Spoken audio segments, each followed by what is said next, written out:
Queridos, a gente, por esse convite que o Elias me fez, junto com a equipe de missões, para conversar sobre vocação, eu fiquei com esse tema na cabeça, né? Vocação, e até hoje de manhã a gente conversou um pouquinho ainda nessa pegada vocacional. Mas de um briefing que o Elias me falou um pouquinho da igreja, quando ele comentou, a igreja de vocês vive um tempo parecido com o que a minha igreja vive. E, a bem da verdade, o planeta vive. Então, eu quis deixar um pouco uma conversa mais vocacional e ter uma conversa com vocês com um texto que Deus trouxe ao meu coração, mais devocional. Uma palavra muito simples, devocional. Bíblia, né, de crente para crente, Deus falando com a gente em versinhos que estão aqui há tanto tempo na Escritura, que a gente lembra deles de vez em quando. E o meu desafio é esse, né? Ver se Deus fala comigo e com você essa noite, nesse tempo tão difícil que a gente vive. E eu fiquei pensando que uma boa teologia, uma boa fé, um sistema religioso, ele tem que funcionar. Se ele não funcionar, não adianta você falar que é cristão, se isso não funciona na vida. Eu poderia fazer uma comparação com as meninas que tem lá um closet cheio de sapatos, não tem? Vocês têm lá um closet lá com 300 sapatos, não tem, meninas? Todas as cores, todos os tipos, todos os saltos, todas as alturas, todos os jeitos. Eu brinco com guarda-roupa de mulher, que tem vários tipos de sapato, normalmente, porque uma boa teologia, ela deveria ser como isso, como uma sapataria, um conjunto de sapatos que a gente tem para qualquer ocasião. Se eu precisar entrar numa selva, o sapato correto para me levar até lá é uma bota, né, talvez impermeável, de cadarços fortes. Eu tenho que ter isso, então, para enfrentar uma selva. Mas se eu for a um passeio, se eu for a uma praia, a hora de usar é um chinelinho de dedo, mais tranquilo, mais arejado. Se eu vou a uma festa, é a hora de usar um salto alto, ele é mais elegante, mais apropriado. Então eu preciso ter um conjunto de fé, um jeito de fé que eu confesso, ela precisa funcionar na vida cotidiana. Se a fé que eu confesso da boca para fora, mas na hora de ter que usar, não tem um sapato que cabe no meu pé, né? Um jogo de teologia que fica folgado demais, apertado demais, então não está adiantando a fé que eu estou confessando. É preciso, então, você decidir se esse cristianismo, ele é pau para toda obra na sua caminhada como cristão. Ele funciona? Porque se não funcionar, é melhor que você negue. Porque a proposta do cristianismo é que ele funcione para qualquer hora na sua vida. Não tem meia conversa. Essa é a única religião verdadeira. Aqui se fala do único Deus verdadeiro. Só funciona a vida com isso aqui. Se isso aqui não funcionar na vida, é melhor não crer nisso aqui. Ou então você entendeu errado. Porque isso aqui veio para transformar a nossa caminhada. Tem notícia aqui para qualquer momento da sua vida. E o meu convite para vocês é baseado até numa palavra que um general do primeiro século falou. Pompeu, o nome dele. Ele cunhou uma frase que é muito famosa. E a gente pode fazer disso o tema da nossa mensagem hoje. Navegar é preciso, viver não é preciso.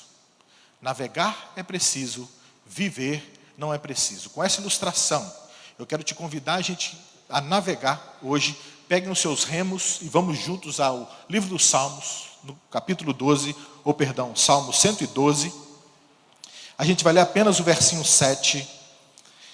E o meu convite, imaginativamente, ilustradamente, é que a gente navegue. E a partir da leitura desse versículo, eu vou ler uma primeira vez, quero convidar toda a igreja para que, assim que eu termine, a gente leia todos juntos uma segunda vez. E aí a gente vai meditar nessa palavra de hoje. Salmo 112, versinho 7, eu vou ler uma primeira vez, diz assim: Não se atemoriza de más notícias. O seu coração é firme, confiante no Senhor. Todos.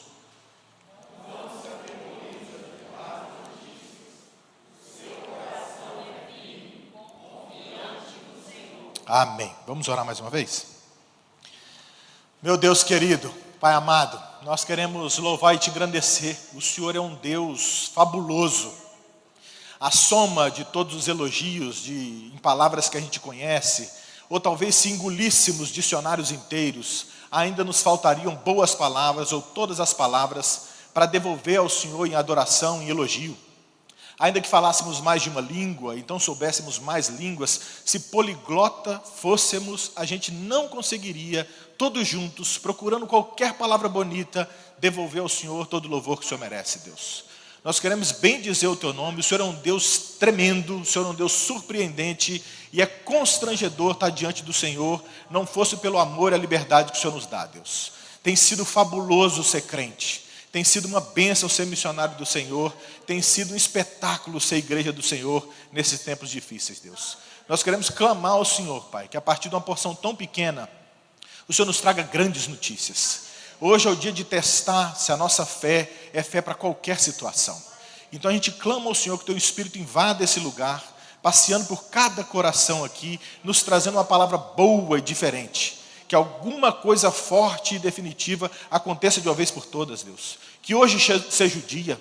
Não deixa para amanhã, Deus, em nome de Jesus. Que a Tua palavra não volte vazia nessa noite. É nesse domingo que nós te clamamos, em nome do Senhor Jesus. Amém. Amém, amém. Queridos, então eu estou te convidando aqui para navegar. Navegar é preciso, viver não é preciso. E passeando por esse versinho, na verdade esse salmo, ele é muito colado com o 111. O 111 e o 112, eles são como uma fração matemática. Para quem tem saudade de matemática, as frações tinham o numerador e o denominador. Então esses dois salmos, eles são amarrados, o salmo 111 e 112. O 111 fala das coisas de Deus, fala da glória de Deus, como Deus age. O 112 explica como um cristão reage. E dentro das reações, diante de um Deus glorioso, uma delas é o que está escrito no versinho 7. O que está escrito literalmente diz: não se atemoriza de más notícias, o seu coração é firme, confiante no Senhor. Essa deveria ser um jeito de reagir diante das dificuldades e adversidades que eu e você deveríamos ter. E passeando pelo verso, eu te chamei para navegar porque eu quis fazer divisões marítimas. Porque é pedagógico e didático para mim. Eu aprendo assim, nessa simplicidade infantil. É só para ter uma didática, passeando por esse salmo, né, devocionalmente, como eu falei, essa divisão aí marítima, né? E uma primeira divisão que eu queria chamar a atenção de vocês é a do marinheiro. O marinheiro. Por quê? Estou te chamando para navegar. Então o marinheiro, por quê? Porque o começo do versículo está dizendo: não se atemoriza de más notícias. O seu coração é firme e confiante no Senhor. Eu te pergunto, quem que não se atemoriza? Quem que é que tem o coração firme? Ou quem que é confiante no Senhor? De quem ele está falando? E aqui a gente se lembra da aula de português. Sujeito oculto. Quando uma frase diz, pegou o cachorro, quem pegou o cachorro? Tem alguém associado a isso. Mas o Salmo nos ajuda, a gente está no Salmo 112, no verso 7. Então eu vou ler o versinho 1 do Salmo 112, para trazer à mente de vocês quem é o marinheiro. E está escrito no Salmo 112, no versinho 1. Aleluia! Bem-aventurado, eis o marinheiro, o homem que teme ao Senhor. Bingo! Quem é o marinheiro? O homem que teme ao Senhor. De quem esse versinho 7, então, está falando? Que não se atemoriza de más notícias, que o coração é firme e confiante no Senhor. Está falando do marinheiro. Quem é o marinheiro? O marinheiro é o homem que teme ao Senhor. E quando a gente fala de temor, tem dois tipos de temores que normalmente as Escrituras nos ensinam. Um temor fobia, claustrofobia, medo de lugar apertado, fechado. Me dá claustrofobia. Esse é um tipo de medo. Aracnofobia, medo de aranha. Tem um que chama, eu aprendi esses dias, chama tripofobia. Tripofobia é um tipo de medo, uma agonia medrosa que dá em gente que não suporta ver combinações geométricas parecidas, coladas, como por exemplo um favo de mel. Aquilo tem gente que tem medo daquilo. Ou essas roupas de muitos quadrados, a pessoa fica agoniada. Tripofobia. Um tipo de temor, então, é um temor fobia, que dá mais vontade de afastar. É o que você sente pelo dentista. É o que você sente pela cirurgia. Então um medo, uma fobia que dá vontade de afastar. Isso é um tipo de temor. Mas aqui diz outro tipo de temor. Como é que é o temor desse marinheiro? Um temor reverente, humilde. Essa reverência, esse temor de reverência, ele é o extremo oposto da fobia, que dá vontade de afastar. Esse temor reverente dá vontade de aproximar. Eu quero estar perto, eu quero aprender, e eu sou fã disso, dessa coisa, ou desse alguém. Eu me lembro de uma amiga que ela é fisioterapeuta, e ia passar como se fosse o papa da fisioterapia em Brasília, chamado Senhor Suchá. Eu não sei se ele é especialista em RPG ou alguma área da fisioterapia. Então, minha amiga Poliana falou, o Suchá vai passar por Brasília. O que ela queria? Ele é muito inteligente, ele é muito sábio naquela área. Ela quis reverentemente se aproximar para aprender com o Suchá as coisas acerca da fisioterapia. 2 tipos de temores. Um temor fobia, que me dá vontade de afastar, que todos aqueles que não conhecem o Senhor Jesus têm uma imagem talvez de um Deus assim, que tem uma faca, uma espada flamejante na mão, que quer degolar a cabeça dele, senão ele vai para o inferno. Esses são aqueles que não conheceram Deus ainda. Eles conhecem só esse tipo de Deus e têm essa fobia, medo de Deus. Martinho Lutero gritava assim, antes de conhecê-lo de verdade. Perguntaram certa feita para ele se ele amava Deus. Ele falou, eu odeio Deus. Deus quer me levar para o inferno. Até ele ter uma conversão genuína e saber, com amor agora, um temor reverente, quem era Deus. Então há 2 tipos de temores. Um de fobia, de medo, e um de reverência. Esse texto diz que esse marinheiro que está descrito aqui, ele é esse marinheiro que tem esse temor reverente. Aquele que teme ao Senhor, nesse temor reverente, é quem não se atemoriza das más notícias, que o coração é firme e que é confiante no Senhor. Com relação aos temores, esse temor reverente, a gente conversou aqui em outras oportunidades que a gente teve, que eu e você, a gente não tem como ficar sem ter esse temor reverente. É impossível não temer alguém. E aqui eu confesso um pecado muito antigo, que eu venho lutando com ele, e nessa caminhada de conversão, na santificação, eu tenho tentado vencer, e é difícil a cada oportunidade. A cada oportunidade. Aqui, esse marinheiro é descrito como aquele que teme ao Senhor. Nesse temor reverente, eu e você, a gente sempre vai ter reverência a alguém ou a alguma coisa. O meu pecado é que eu luto porque eu tenho muito temor, não só ao Senhor, mas vez por outra eu me pego, o meu velho homem, temendo gente. Eu tenho medo de gente. Não esse temor fobia, eu não tenho medo de gente, mas eu tenho vontade de agradar as pessoas. E isso a gente chama de ter temor aos homens. Há um livro muito bom chamado Quando Deus é Pequeno e as Pessoas São Grandes. Porque então eu passo a escolher mensagens para pregar para vocês que sejam mais agradáveis, que falam mais de encorajamento e menos de apontar o meu e o seu pecado. Então eu passo a querer fazer as coisas para agradar os outros. Eu jogo com a plateia da multidão. Isso me faz moldar o meu comportamento. Está vendo a força que vira praticamente um Deus, a opinião das pessoas, moldando o meu comportamento, porque eu quero ser aplaudido, eu quero ser querido, eu quero que gostem de mim. Isso é temor a gente. Eu luto com esse temor há alguns anos. Quando não crente, eu tenho plena convicção que as drogas que eu usei, que meninas que eu beijei, que lugares que eu frequentei, foi para agradar as pessoas, não foi porque eu queria. Eu não tinha vontade de conhecer o sabor de uma droga. Eu não tinha vontade de ir, talvez, numa festa ou em algum lugar. Eu não tinha vontade nem de ficar com aquela ou outra menina, mas para ficar bem com a turma, para ser engraçado, para ser aceito, por temor às pessoas. Eu fiz isso várias vezes. E depois que Deus mudou a minha história, Ele me deu consciência disso. Não quer dizer que é fácil viver sem ter medo de gente. Vez por outra, eu me pego querendo agradar as pessoas, ao invés de agradar a Deus. A gente joga, queridos, para a plateia de um espectador só. Deus. Deus está vendo. E se Ele viu, joga para Ele. Não joga para agradar os outros, não. Esse marinheiro que é descrito aqui, que ele não tem temor das más notícias, e a gente vai entrar nesse assunto, que o coração dele é firme, é confiante no Senhor, a descrição dele é que ele teme a Deus. Ele não teme a qualquer outra coisa. Ele é temente ao Senhor. Eu preciso te perguntar, marujo, a quem que você teme? Porque se você não teme ao Senhor, você não é marinheiro dessa embarcação. E se você não é marinheiro, já dizia um poeta, você entrou de gaiato no navio. Aqui não é seu lugar. Você não tem prazer nessas coisas. Você vem por uma obediência querendo comprar, talvez, o seu lugar. Não é assim. Talvez você não seja marinheiro, você está perdido aqui dentro. Você tem cara de marinheiro, você bate continência, você parece marinheiro, você tem roupa de marinheira, mas você não é. Essa conversa aqui é para quem é marinheiro de verdade. Marinheiro de verdade só teme o Supremo Comandante, o Supremo Almirante, ele teme ao Senhor. Esses são os marinheiros. Esses estão forjados e preparados para suportar más notícias. Quando não é marinheiro de verdade, as más notícias os abatem. É quando você compra uma arma e dá um tiro na própria cabeça. Você não suporta. É quando a depressão é forte demais e ela te engole. É quando a alegria jamais volta para a sua vida, porque você perdeu alguma coisa que você temia, mais do que temia a Deus. E tê-la perdido, levou de uma vez por todas a sua alegria. Quem que é o marinheiro dessa história? O marinheiro é o homem que teme ao Senhor. Eu espero que nessa noite você seja arregimentado para essa tripulação que verdadeiramente teme ao Senhor, senão você está numa enrascada muito grande. Muito grande. Amém até aqui? Vamos um pouco mais? Divisões marítimas, passamos pelo marinheiro, agora eu queria falar sobre as ondas. Tem os marinheiros, as ondas. E aqui agora está mais literal no versinho, na escritura. Não se atemoriza de más notícias. De más notícias. Quais são as características do mar?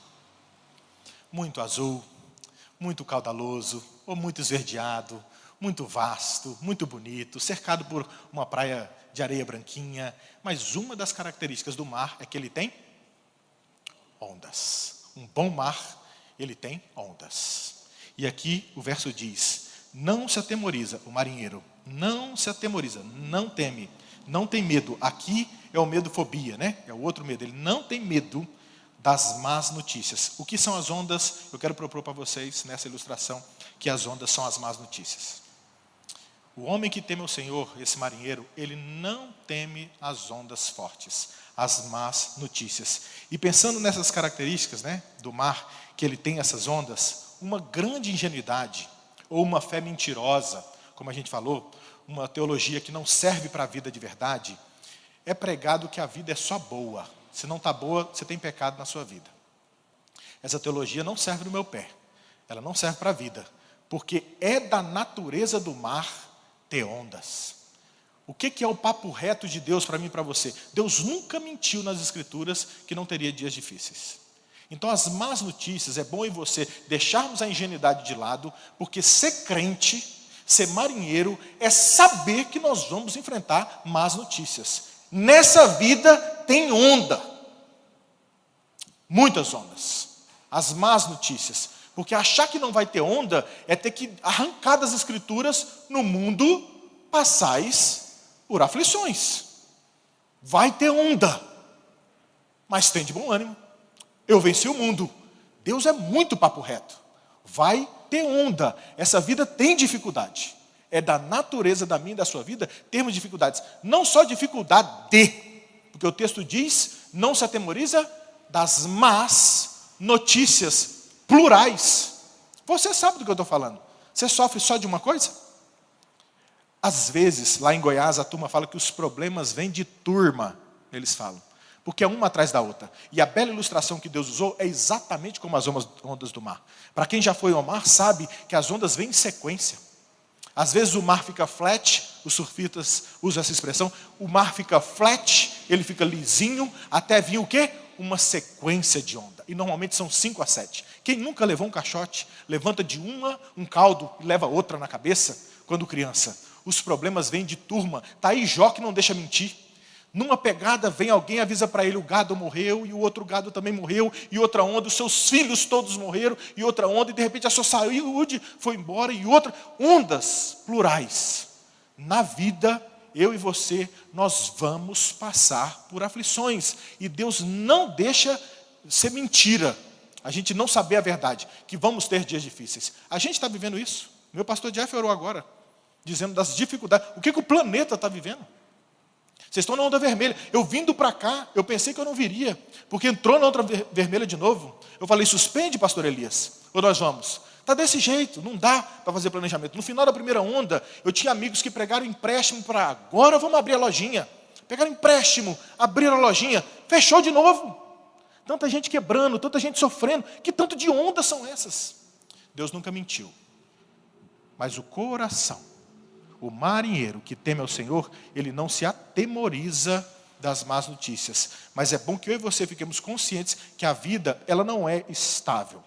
Ela não é sempre igual.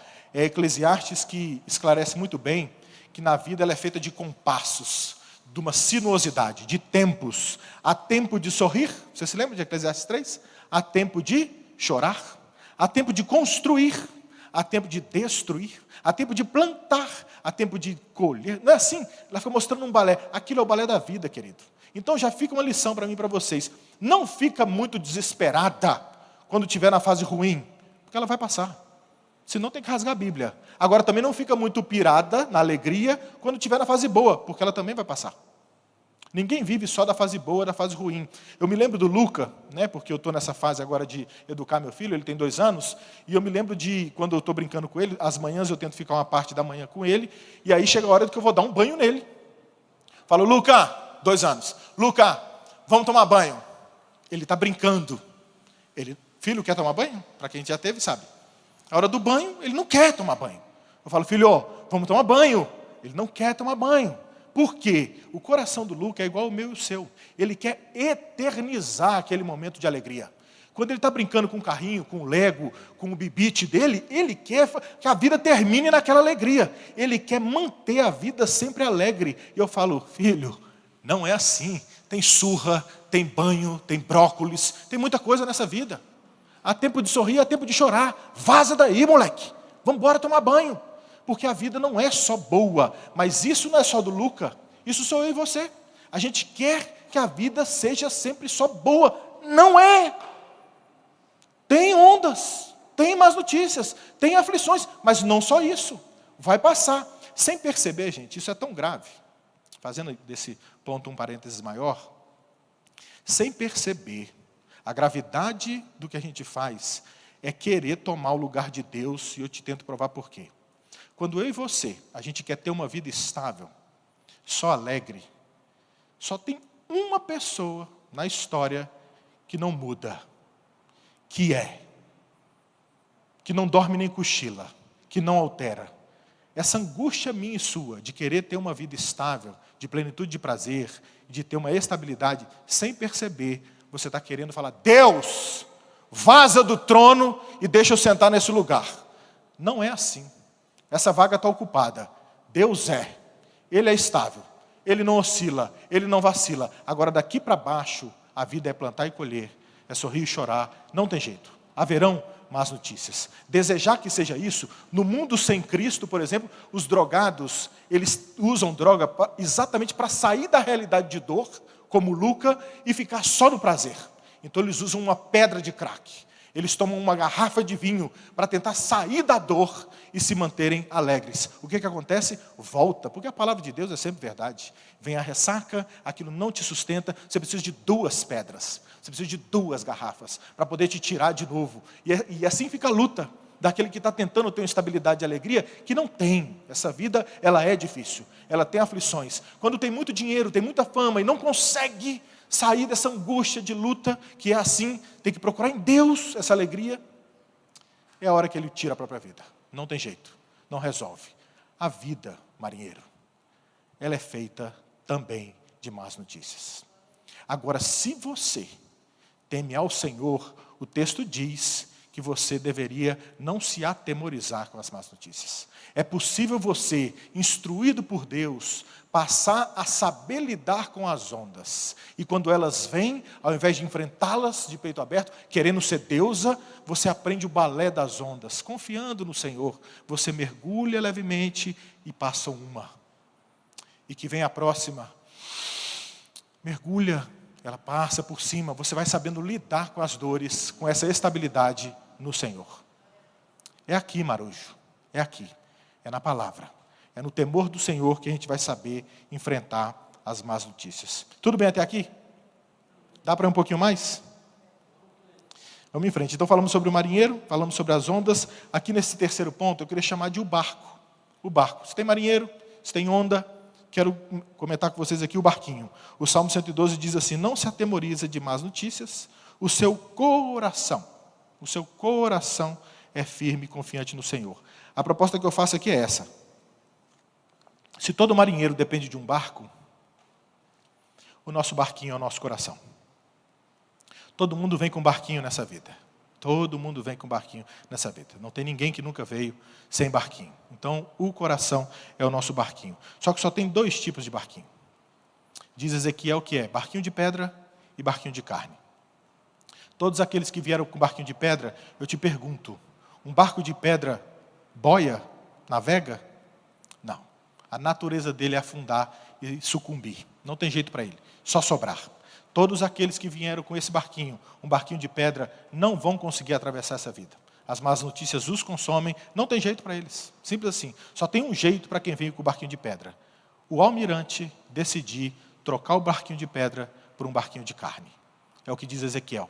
Eis que eu vou botar um espírito novo dentro de você. Eu vou trocar o seu coração de pedra, está dito em Ezequiel, e vou botar um coração de carne. Aí sim, ele te chama a navegar. Com um novo coração, a partir de um novo coração, um bom marinheiro, ele tem que ter um coração bom, um barco navegável, que suporta os mares, as ondas fortes, e só Deus pode fazer isso, trocando, né, o nosso barquinho de pedra por um barquinho de carne. E há um versinho muito famoso que diz, sobretudo que se deve guardar? Pouca gente sabe o verso. Eu achei que vocês eram mais letrados. Hoje de manhã me fizeram perguntas. Sobre tudo que se deve guardar, guarda o teu barquinho, guarda o teu coração, porque dele procedem as fontes da vida. Se tivesse um incêndio na sua casa, qual seria a primeira coisa ou a única coisa que você pegava se tivesse pouquíssimo tempo? Para sair correndo, né? Talvez um documento, talvez alguma coisa, né? Aqui a ilustração é essa, pega o coração, porque é só o que importa, é só o coração. Sobre tudo que se deve guardar, guarda o coração. Eu me lembro de, nessas visitas missionárias, encontrar um pastor lá no Haiti, e tentando ter uma conversa ali com ele, questões, né, exatamente do coração, me parecia que ele estava tentando mudar comportamento, né? Aí eu falei, pastor, e tentando ali em outro idioma, né, explicar que o comportamento não muda, é como eu lavar uma porca. Se eu der um banho numa porca bem lavadinha, se eu fizer as unhas dela, botar um brinco de pérola nela, e ela está bem rosinha, bem limpinha, é só abrir a porteirinha que ela volta a chafurdar na lama. Por quê? Ela é porca. O coração dela é de porca. Eu tentei explicar para ele com uma outra ilustração. Eu falei, pastor, não adianta a gente... Eu falei para ele, se por exemplo tivesse uma colmeia de muitas abelhas, que tal se a gente tivesse a estratégia de matar abelha por abelha? Vamos matar abelha por abelha? Vamos matando, chama a igreja, vamos cada um matar uma abelha. Ele falou, muito interessante. Eu falei, mas não seria melhor a gente queimar a colmeia? Taca fogo na colmeia, acaba com todas. Essa é a tese aqui. Sobre tudo que eu e você, a gente deve guardar, a gente tem que guardar o coração, porque dele é que procede tudo. Você não vai dar conta de mudar o comportamento. Você não dá conta de, pela sua força, parar de ter um olhar lascivo para outros homens. Você não dá conta de parar de usar compulsivamente alguma substância que você tem usado. Você não dá conta de vencer pecados. Você está lutando a vida toda, está encardido, você sabe. É preciso que Deus transforme o seu coração. Não tem jeito. Eu vou me empolgar aqui um pouquinho e contar uma história que me veio aqui à mente, que é uma história de um leilão que pode ilustrar bem essa transformação de coração. Diz a história, pastor Joe Bick contou essa história certa feita, que havia um leilão. Vocês sabem o que é o leilão? O leilão, né? Tem uma peça ou alguma coisa e você faz uma venda para ver quem dá mais. Essa história aconteceu nos Estados Unidos, na beira do mar, mas era muito tempo atrás, numa época absurda, em que eram vendidas pessoas como escrava. E nesse episódio, diz ele, que estava tendo um leilão perto de um porto de uma negra muito bela, muito forte, muito alta, uma escrava. Muito tempo atrás, o absurdo de vender gente, começa o leilão. Atenção, senhoras e senhores, essa linda mulher aqui, estava ela lá daquele jeito, né? Algemada, exposta, uma cena muito horrível, sendo vendida. Então, algumas pessoas estão dando alguns lances ali, fazendo ofertas e tal, e eis que um senhor, num sobretudo preto, lá atrás, um inglês, que tinha repugnância pela venda de escravos, tentava lutar contra aquilo, achava aquilo um absurdo, fez uma oferta que o valor fez todo mundo que estava no leilão olhar para trás, e como assim? E ele fez o lance, não sei quantos $1.000. Todo mundo perdeu o assunto e ficou olhando para ele lá atrás. O líder do leilão chegou a confrontá-lo. O senhor não tem dinheiro para pagar esse valor por essa escrava. Diz que ele enfia a mão no sobretudo preto e um calhamaço de folhas de dólares assim, ele balança e fala, tenho sim senhor. E ele bate o martelo e fala, vendido para o senhor de sobretudo preto. Ele vem até a frente, está todo mundo olhando aquela cena, ele vem até a frente, a hora que ele vai pegar a escrava para ele, ali algemada, que entrega a escrava para ele, a escrava dá uma cusparada na cara dele. Ele limpa o rosto dele, pega a escrava, não fala nada, sai para um escritório logo ao lado, aqueles escritórios com uma parede de vidro, que dá para ver o que está acontecendo lá dentro. Ela espera fora, ali ainda algemada. Ele entra com um rapaz do leilão lá dentro, assinam alguns papéis, ele sai com uma chave na mão e os papéis assinados. Quando ele sai e encontra essa escrava lá fora, ele vem nas algemas dela, abre as algemas e fala: querida, pode ir. E aí ela ficou sem entender. Ela falou assim: eu posso fazer uma pergunta para o senhor? Ela falou: claro que pode. Ele falou assim: nunca ninguém pagou um preço tão alto por uma escrava. Por que o senhor está fazendo isso? Ele falou assim: você está livre, coração. Pode ir. Ela pede para ele para fazer mais uma pergunta. Ela fala: senhor, eu posso te fazer um pedido? Ele falou: pode. Me deixa te servir como escrava o resto da minha vida. Vocês estão entendendo essa história? Essa história é a notícia do Evangelho. Nunca ninguém pagou um preço tão alto por mim e por você.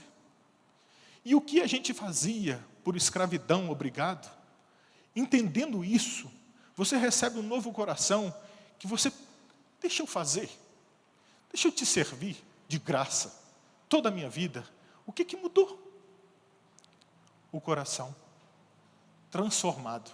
Eu obedeço e luto para ser santo e fazer as coisas que essa Bíblia diz, porque mudou. Eu entendi o preço que foi pago por mim na cruz do Calvário. Me dá desejo de servir esse homem. Que preço é esse que foi pago por mim e por você? Deixa eu te servir até o final, em nome de Jesus. Essa é a mudança do coração. Esse é um barquinho. Só com um coração assim, a gente vai suportar essa vida de muitas más notícias. Amém, queridos? Vamos um pouquinho mais. Então, a gente passou pelo marinheiro, passou pelas ondas, passou pelo barco. Eu queria te convidar a gente a passar pela âncora, que é muito claro também aqui no texto. Diz: não se atemoriza de más notícias.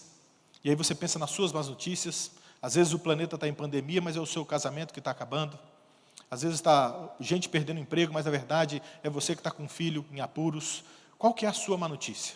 Aqui o texto diz que esse que teme ao Senhor, o marinheiro, não se atemoriza de más notícias, e o seu coração, o barquinho, é firme, confiante no Senhor. Aí a ilustração que eu fiz aqui é exatamente da âncora. E eu quero propor que a âncora é a palavra de Deus. É a palavra de Deus. No próprio versinho 1 que a gente leu, explicou quem era o marinheiro. Logo depois que diz que o marinheiro é o homem que teme ao Senhor, está escrito: e se compraz nos mandamentos do Senhor. Se eu e você não tivermos uma corrente, uma âncora proporcional ao nosso barquinho, a gente não vai aguentar as ondas da vida. E elas vão nos detonar. Não vai ter jeito. Como que o meu e o seu coração transformado suporta as más notícias da minha e da sua vida aqui em Juiz de Fora amanhã, segunda-feira? É preciso uma âncora muito potente, de acordo com o tamanho do seu barco, senão não vai suportar. São muitos ventos, são muitas ondas, não vai dar certo. Agora, se a âncora é pesada, é proporcional, vai dar certo. Se a âncora aqui está sendo dito que se comprasse nos mandamentos do Senhor, não há nada mais óbvio, né, de que é conhecer as Escrituras. Qual tem sido a sua estratégia para conhecer as Escrituras? Eu quero ser sincero com vocês. Na minha caminhada de fé, tentando ser crente, eu vim então sem conhecer o Evangelho, né? E especialmente quando teve essa segunda mudança na minha vida, não só da conversão, mas quando eu tive o chamado de Deus para ser missionário, eu precisava ter uma vida que verdadeiramente eu tivesse pagando as horas. Porque no meu trabalho eu sabia que eu trabalhava e merecia aquele salário ali pelo trabalho que eu fiz. Agora, como missionário, como que um missionário trabalha? Teria eu demanda para viver disso a vida toda? Isso lá no começo. E uma das coisas que eu gastava no meu dia a dia, tentando ser um bom conselheiro bíblico, era tentar conhecer mais as Escrituras. E se a gente não tiver, aqui eu divido as minhas estratégias com vocês. Se a gente não tiver uma estratégia clara, o inimigo tem. Uma das descrições de Satanás é que ele é um estrategista de guerra. Há teólogos que dizem que a expressão que define, se eu não me engano, em Efésios, que é cosmocrátoras, que é exatamente um estrategista que abre o mapa da minha e da sua vida e sabe onde está o seu calcanhar de Aquiles. É aqui que ela cai, ó, é aqui que ele cai, e ataca ali. Então, se eu e você, como crentes, a gente não tiver uma boa estratégia, eu acho que a gente está se expondo à queda, à perdição, às ondas fortes nos consumirem. Quando eu, então, fiquei um missionário novato, tempo integral, uma das estratégias, estou compartilhando a minha, para tentar ler Bíblia e aprender Bíblia sempre, era fazer um diário. Então eu comecei a fazer um diário. Eu tinha um diário das coisas que eu fazia, para saber se eu falei com o missionário, se eu encorajei missionário, se eu aconselhei missionário, se eu tive devocional, que horas eu tive devocional, com quem eu falei, quem eu visitei, com quem eu fiz reunião, em qual missão que eu visitei, se eu preguei em algum lugar, tentando ver se eu consumia as horas do meu dia para o Senhor Jesus como missionário. Um diário. Faz o diário de como você gasta o seu tempo, que você vai ver como você gasta o seu tempo mal. E isso aplicado às escrituras, não só o diário, o que eu decidi fazer? Ter um livro de devocional, por mais bebê que seja, ter um livro de devocional, mas me ajudava a ter uma estratégia. E o meu melhor amigo morto é Spurgeon.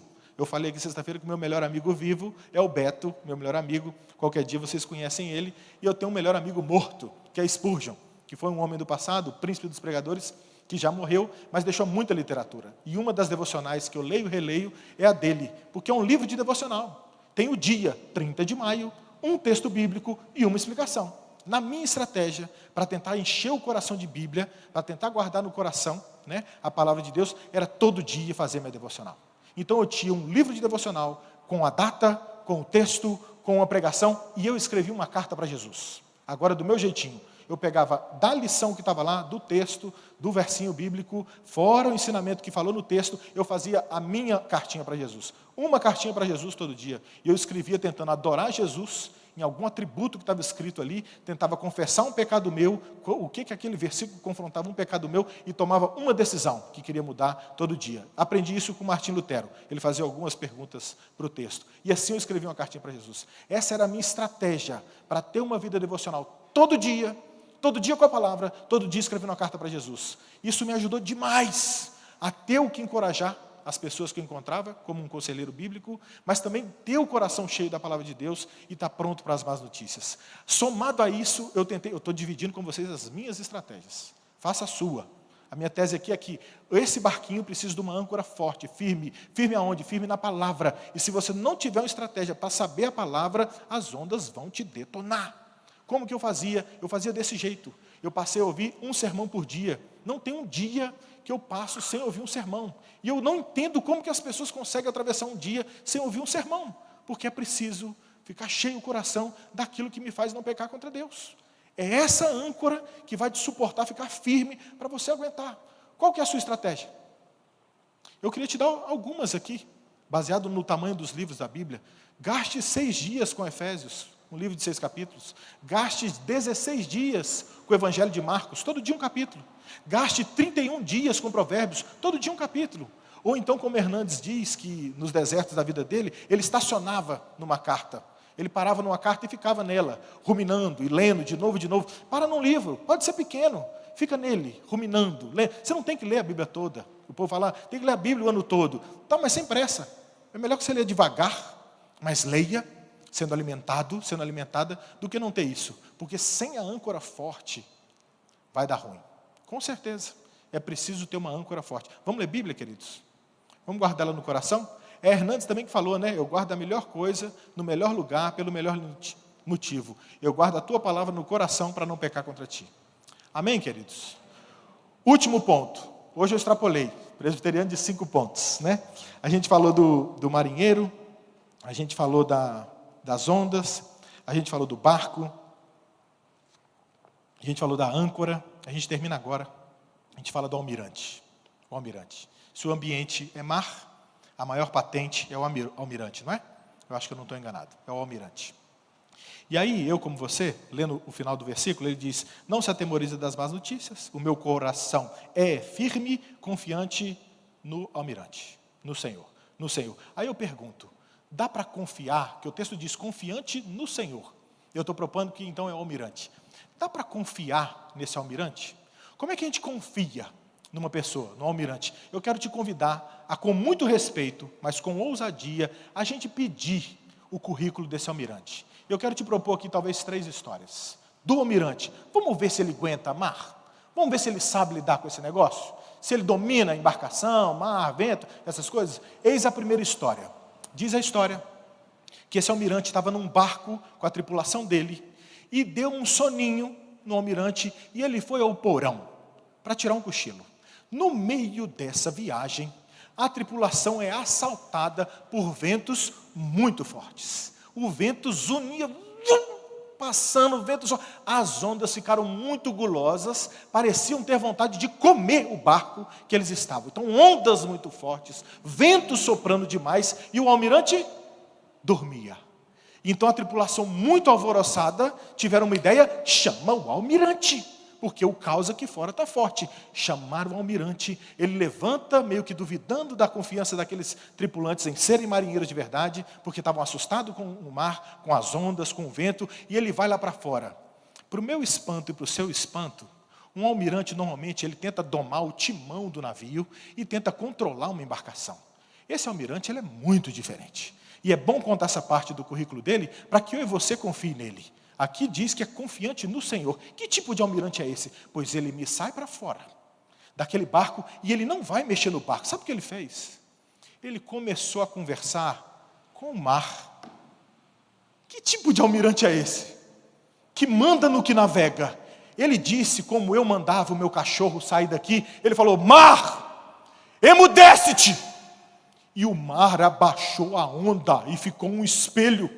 Vento, para! O vento para de zunir, o mar para de bater as ondas e tudo ficou calminho. Eu te pergunto, coração, dá para confiar num almirante desse? Em que você está confiando que não está confiando num almirante desse? Que tipo de onda má, de má notícia, é maior do que um Deus, um almirante, que manda vento parar? Que fala para o mar ir deitar? Passa daqui, cachorro! E o mar obedece. A gente poderia fazer, inclusive, uma aplicação muito pessoal e particular minha a você. Os seus pastores estão pregando a você há quanto tempo palavra de Deus? Se até o mar e o vento obedecem a Deus, vai eu e você ter essa cerviz dura. Vocês estão ouvindo o sermão aqui há quanto tempo e vocês não obedecem? É a palavra de Deus, pois o mar obedeceu. Shhh, o vento parou. É esse almirante que eu apresento a vocês. Dá para confiar num currículo desse homem ou não dá? Eis o homem. Amém, igreja? Se fosse assembleia, estava pegando fogo, irmão. Esse é o almirante. Essa é uma das histórias do currículo dele. Dá um check, porque fala, ele estudou lá, ele fez isso, check. Esse é o almirante. Segunda história do almirante, fabulosa. Ele chega perto de um grupo de pescadores, também que dominavam o mar. O pescador, ele precisa dominar o mar. O almirante está passando por uma praia, enquanto os pescadores que dominam o mar, eles estão lavando as redes. Eles tinham trabalhado durante muito tempo e não pegaram nada, estavam limpando a rede. Então, o almirante chega e fala: eu posso usar o barco de vocês para dar uma palestra aqui? Eu vou entrar para dentro do mar aqui para poder dar uma palestra. Eles falaram: claro, claro, claro. Emprestaram o barco, ele vem, ele dá uma palestra, ele prega o evangelho, o almirante, e depois ele convida aqueles tripulantes: vamos pescar?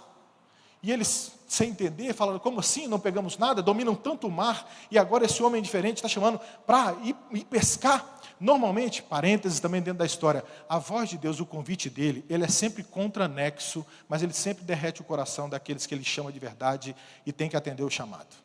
Ele chamou, e essa turma, mesmo contra-anexo, não tem lógica de pescar agora, não vai pegar nada. O convite do Senhor Jesus, ele é um convite certeiro.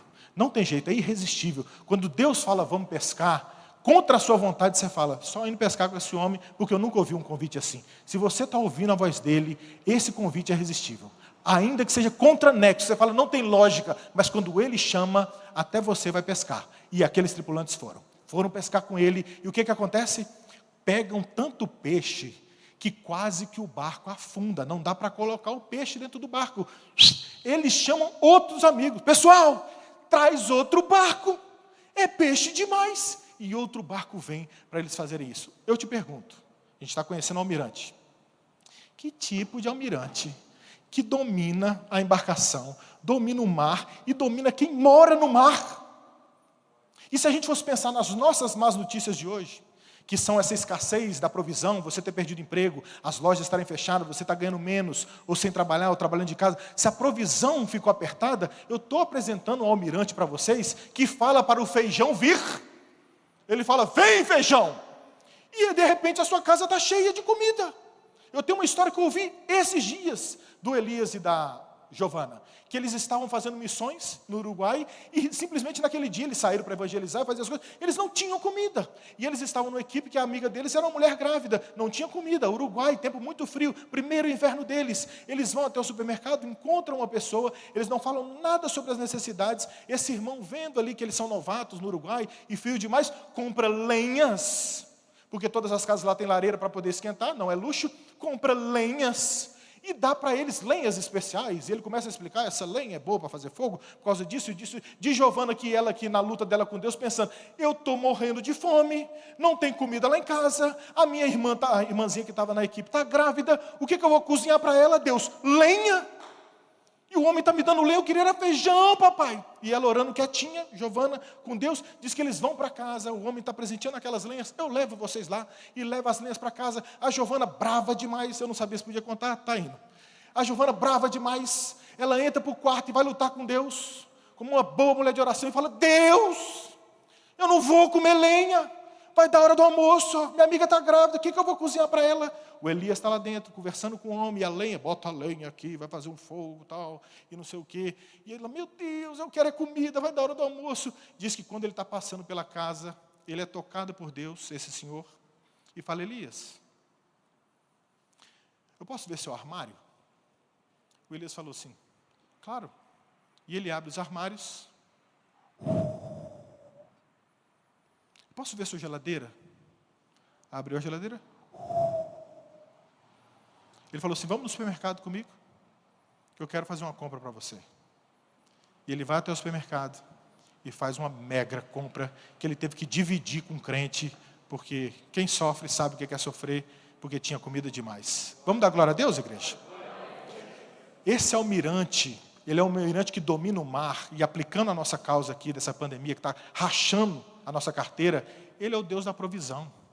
Ele trouxe peixe, pescador vive de peixe. Ele trouxe peixe ao ponto que eles abriram mão da provisão, que a história segue, e eles passaram a seguir Jesus. Eles nem comeram aquele peixe, a bem da verdade. Confia no almirante, dá para confiar?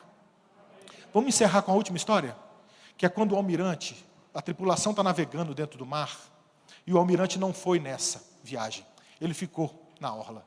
E de repente, eles estão lá de noitão, no meio do mar, sabe o que acontece? O almirante me vem andando em cima da água.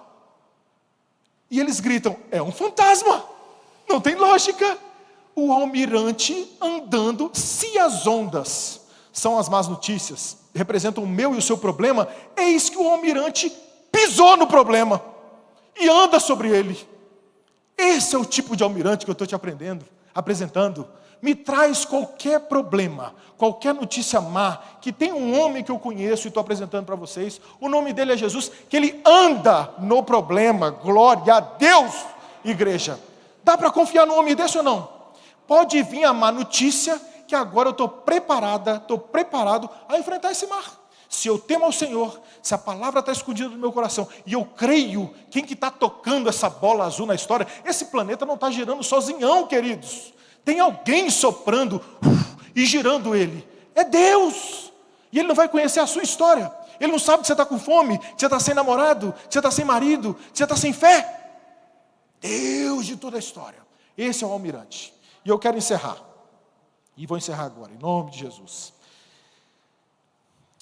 O verso diz que aquele que teme ao Senhor, o marinheiro, ele não teme, não se atemoriza com as más notícias. Mas é verdade que para eu e você, a gente não temer as más notícias, foi necessário que alguém suportasse a pior notícia. Diz a história bíblica que Jesus foi entregado ao Senhor Jesus um cálice com todo o nosso pecado. E essa foi a pior notícia para o nosso Salvador. Como assim, Pai? Ele perguntou, como assim? Se possível, passa de mim esse cálice. O que tinha dentro desse cálice? O que há de mais nojento na criação, que é o meu e o seu pecado. Se vocês já assistiram desenho animado, aqueles de bruxa, que ela tem um caldeirão muito feioso, o ambiente é muito asqueroso, ela vai pondo coisas muito asquerosas lá dentro.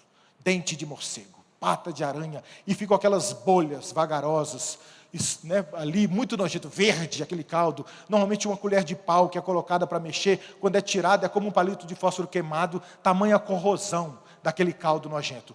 Pensa nisso como um caldo de toda a podridão do meio do seu pecado. Todas as suas intenções nojentas, todo o seu pecado encardido, tudo que você faz, tudo isso foi num cálice do Senhor Jesus. Esse nojo, tudo isso. Então Deus falou, se possível, Deus, Jesus falou, passa de mim esse cálice. E Deus falou, não. Eis a má notícia, vai ter que beber.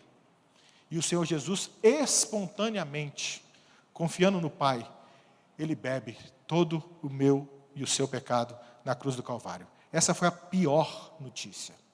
O Senhor Jesus suportou a pior notícia da história cósmica para que eu e você hoje, a gente não precise mais se atemorizar com as más notícias. Porque o nosso coração é firme, confiante no Senhor. Amém, queridos? Vamos orar juntos? O senhor ora, pastor? Vamos fazer uma oração?